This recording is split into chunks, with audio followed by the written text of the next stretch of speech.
dernier exemple, ce petit moulin, qui n'est pas le moulin du bonheur que je montrais tout à l'heure, mais qui est en Vendée, qui lui a été restauré, fonctionne et sert de démonstration, sert de musée d'une association des moulins de France, pour montrer comment un moulin peut être polyvalent. Il peut moudre du blé, mais il peut aussi moudre des olives, qui ne viennent pas de Vendée, mais qui viennent du sud de la France. Autant d'exemples pour illustrer ce que M. Herliat disait tout à l'heure.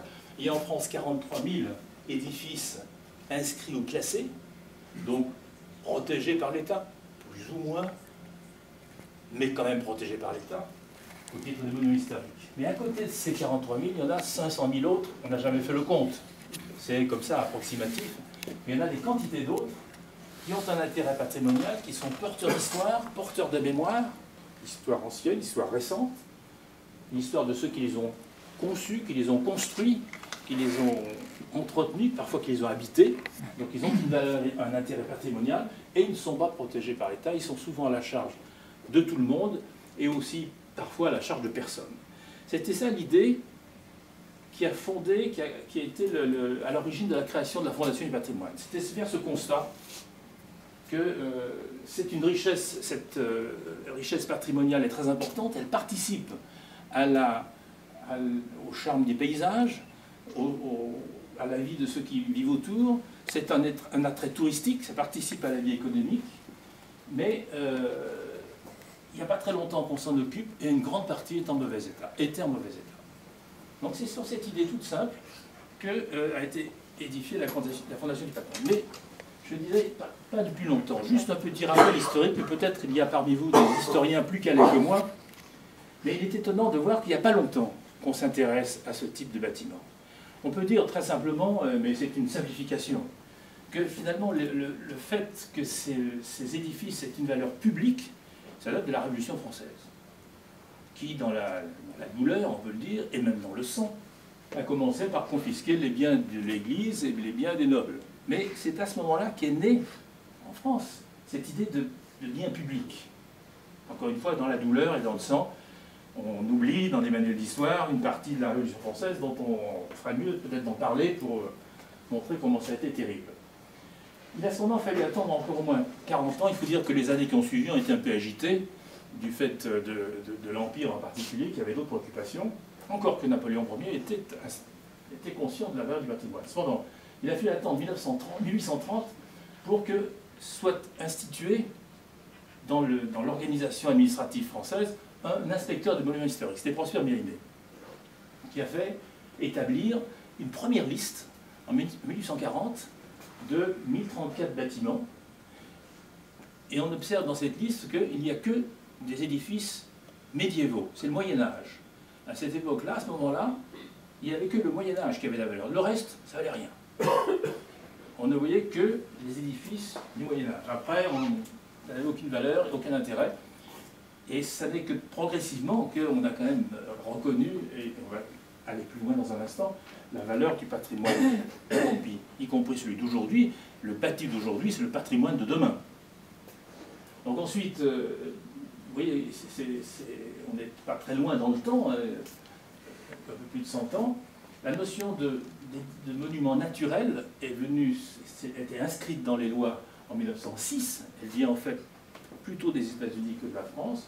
Et puis une fameuse loi, 31 décembre 1913, la loi qui est toujours en vigueur aujourd'hui, dont on a fêté le centenaire l'an dernier avec un peu de solennité. Mais cette loi de 1913, qui définit les bâtiments historiques, est toujours en vigueur et a été un petit peu servi à inspirer d'autres lois dans d'autres pays. Ensuite, aussitôt après la guerre, pendant et après l'idée des 500 mètres, le périmètre de protection, on commence à aller un peu au-delà de l'édifice lui-même, la création d'un corps d'État, les ABF, les architectes des bâtiments de France, qui sont investis de la charge de reconnaître ce qui a une valeur patrimoniale de ce qui n'en a pas. C'est un rôle important, ce sont des fonctionnaires. Le premier ministre de la Culture, Malraux, s'est intéressé aux bâtiments historiques et au secteur sauvegardé, et puis ensuite, plus récemment, cette cette responsabilité qu'on voit très bien est une responsabilité d'État. On voit bien que la protection des bâtiments, c'est une mission de service public, c'est une mission d'État. Un petit peu décentralisée, lors de la création lors de la décentralisation en France, en 1977, les directions régionales de l'architecture et de la culture, et puis plus récemment, différentes lois compliquées, difficiles à mettre en œuvre, la création des fameuses ZPPAU, zones prioritaires pour la protection d'architectes et de l'urbanisme. Intéressant de remarquer qu'en 1993, on a ajouté un P pour le naturel, pour le paysage, et cette idée que le bâtiment, une idée importante pour nous, le bâtiment, il n'est pas isolé comme ça, il vient d'un paysage, il vient d'un territoire, il est le fruit, un peu comme un arbre, le fruit du territoire. Et puis, l'un des ministres récents, Frédéric Mitterrand, n'arrivait pas à se souvenir de ZPPAUP. Il n'arrivait pas à savoir, c'est une petite anecdote, mais elle est presque vraie. Il n'arrivait pas à se souvenir ce que voulait dire ZPPAUP, zone prioritaire, moi non plus, je ne m'en rappelle plus, pour la protection de l'architecture, de l'urbanisme et des paysages. Alors il avait dit, bon, puisque c'est trop compliqué, on va simplifier, et il a simplifié en AVAP. Je ne sais pas si c'est vraiment mieux, mais enfin, alors ça veut dire R de valorisation de l'architecture et du paysage. C'est une anecdote pour les fantaisies bureaucratiques. Et puis on attend maintenant, du ministre de la Culture. Aurélie Filibetti avait dit qu'elle sortait une nouvelle loi sur le patrimoine, mais c'est elle qui a été sortie avant la loi.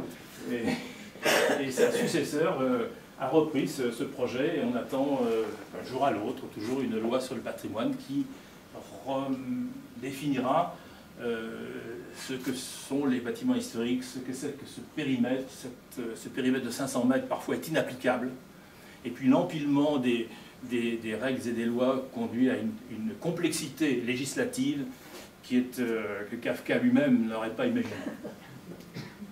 C'est une simplification, cette historique est très simplifiée et très sommaire, mais je veux dire par là qu'il n'y a pas longtemps, finalement, qu'on a le sens de la valeur de ce patrimoine de proximité. C'est très récent.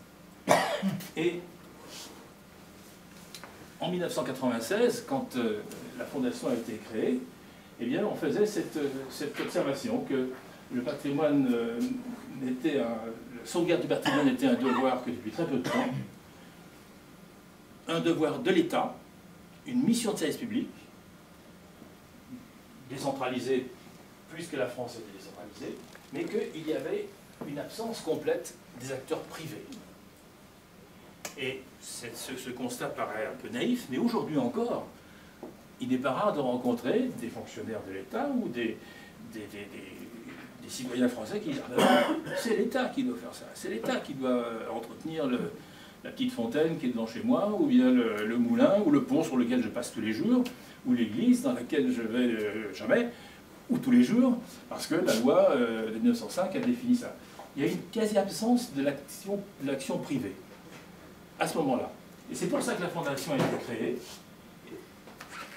en observant que, faisant ce constat que l'État ne peut pas entretenir ces bâtiments non classés, il entretient 43 000 mais pas 500 000, et l'idée neuve c'était d'imaginer un dispositif, une institution capable de combiner l'argent public et l'argent privé, les moyens publics et les moyens privés, au bénéfice de ce patrimoine de proximité, de ce patrimoine vernaculaire, de ce petit patrimoine que chacun aime beaucoup, mais dont on ne se sent pas toujours véritablement en charge. Donc cette fondation a été créée par une loi, ce qui est un peu exceptionnel. Il y a très peu de fondations créées par une loi. En 1996, je vous passe les détails de la gestation, de la création, mais c'est une fondation d'utilité publique, c'est cependant un organisme privé. Un organisme privé créé par la loi, c'est déjà un petit peu étrange, mais c'est comme ça. Il y avait donc 14 fondateurs, c'était des entreprises de l'époque. C'était non pas le CAC 40, mais presque, parce que le premier président de cette fondation était le président de Air Liquide, Édouard de Royer. Il était allé chercher ses copains du CAC 40 et il leur a demandé de mettre un petit peu d'argent pour faire le capital initial. C'est comme ça que ça s'est passé, tout simplement comme ça. C'est pourquoi on retrouve Danone, Michelin. Il était ami avec la famille Michelin, il était ami avec,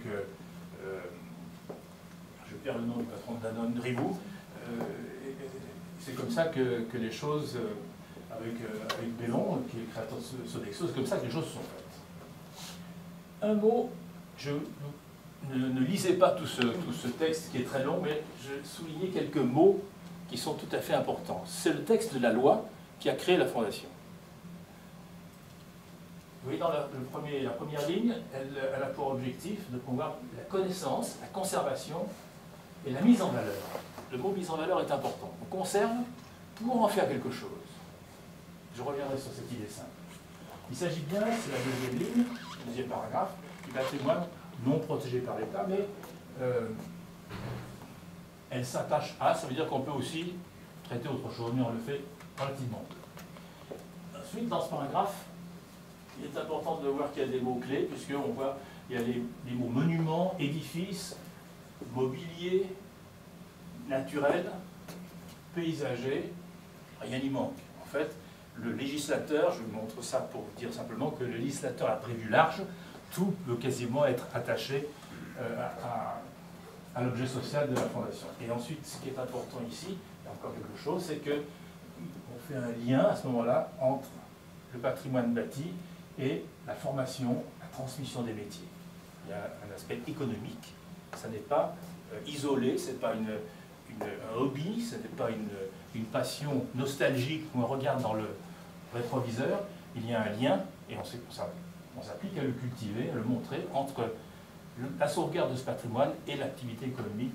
J'ai insisté sur quelques exemples tout à l'heure. Et puis, dernier paragraphe avec deux choses importantes, les propriétaires publics et les propriétaires privés. Là aussi, les propriétaires privés, ils étaient un peu, non pas oubliés, mais on leur demandait de se débrouiller. Voilà le texte de la loi.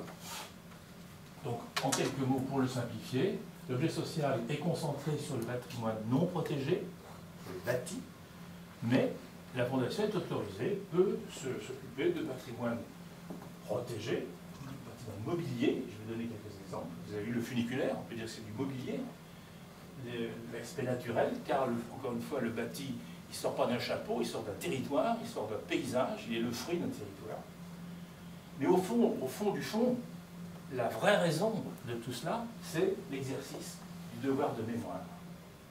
En sauvegardant le patrimoine bâti, mobilier ou protégé ou non, eh bien, on exerce un devoir de mémoire parce que quand je dis on, c'est notre génération, la génération active, a le devoir de respecter, de faire connaître le passé, de le respecter pour le transmettre. C'est vraiment le fond, la raison d'être fondamentale que, en tout cas, nous considérons la Fondation du patrimoine comme fondamentale. Il n'y a pas de raison de restaurer pour restaurer. On ne peut restaurer que pour transmettre ce que cet édifice porte comme message historique, et on ne peut restaurer que pour le replacer dans la vie de la cité. Et à cet égard, la Fondation est assez flexible sur un point important, vous l'avez vu avec quelques exemples. Lorsqu'un édifice est construit, l'architecte reçoit une commande d'un mandant ou d'un groupe humain qui veut satisfaire un besoin, qu'il s'agisse de construire un temple, une église, un pont, ou un moulin, ou une infrastructure. Il y a une réponse, une raison d'être qui est une réponse à un besoin humain à un moment donné. Et puis au cours des temps, ce besoin peut changer, il peut évoluer, il peut demeurer aussi, il peut aussi disparaître. C'est ainsi, je vous ai montré quelques exemples, qu'il y a aujourd'hui des usines sans ouvriers, des églises sans fidèles. À ce moment-là, le bâtiment est toujours là, eh bien, il peut avoir une nouvelle vie, il a le droit à une nouvelle vie, à une transformation, à une métamorphose, et il ne peut être restauré que si on lui trouve une autre raison d'être. Ou alors pour la même raison d'être que celle pour laquelle il était construit, et il arrive, c'est le même cas général, que des maisons puissent être de nouveau habitées, que des églises puissent être de nouveau rendues au culte. Voilà l'émission sur le papier en 1996. Et je vais vous montrer avec quelques exemples, dans un moment. Eh bien, je pense que notre fondation est fidèle à l'esprit des fondateurs. Mais avec quels moyens?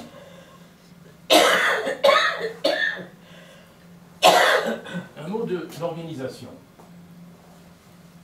Le pilier de cette fondation, c'est le bénévolat. La fondation est animée par 500 bénévoles qui sont répartis sur toute la France. Ça va venir un peu lentement. Et ces bénévoles, ils sont au contact, il faut lire ce schéma de haut en bas. Ces bénévoles sont organisés pour être au contact de tous les propriétaires, qu'ils soient publics ou privés, propriétaires privés, propriétaires des maisons, des édifices d'habitation, et propriétaires publics, toutes les collectivités territoriales, toutes les communes, tous les départements qui possèdent des quantités d'édifices, quantités de bâtiments.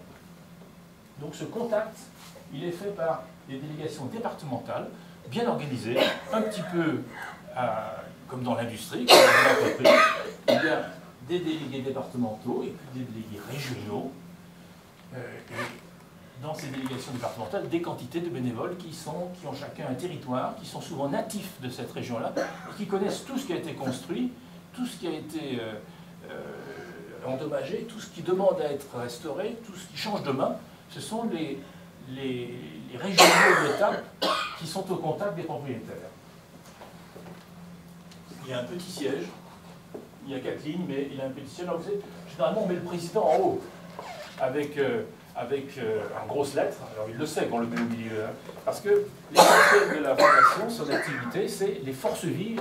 Ce sont ces délégués, ces bénévoles, qui étaient 470 en début de semaine, et qui sont accompagnés par des salariés. Parce que les bénévoles, c'est extraordinaire. J'en suis, je sais. Ce sont souvent des gens très mobilisés, très motivés, très impliqués. Le jour où ils gardent des petits-enfants, ils gardent des petits-enfants. On ne peut pas leur dire, bah, tiens, demain matin, à 8h, tu dois être là parce qu'il faut faire ceci, cela. Je viendrai à 10h. Je ne viendrai pas. Donc il y a une espèce de paradoxe. Les bénévoles sont des gens extrêmement actifs, mais il est nécessaire, pour une bonne gestion transparente et confiante, d'avoir des professionnels, des salariés. Et la Fondation emploie 68 salariés répartis sur tout le territoire français, qui sont essentiellement des gestionnaires de l'argent qu'on nous confie. C'est une obligation très importante, et la Fondation est très fière d'avoir été auditée par la Cour des comptes, il y a 2 ans de ça, c'est tout à fait normal. Moi, en tant que citoyen, je me suis réjoui que cet audit ait lieu. Ceci dit, lorsque les conseillers maîtres de la Cour des comptes sont arrivés, ils nous ont fait beaucoup de travail et il a fallu répondre à leurs demandes très nombreuses. Mais le rapport de la Cour des comptes a conclu que la gestion de la Fondation est une gestion de qualité. Et je vous assure que les fonctionnaires de la Cour des comptes, ce sont des gens qui ne connaissent pas le superlatif, mais pour dire ça, ça veut vraiment dire qu'il n'y a aucun doute sur la transparence de ce fonctionnement. Donc une organisation complètement appuyée sur des bénévoles régionaux et des salariés des salariés qui sont en appui de ces bénévoles.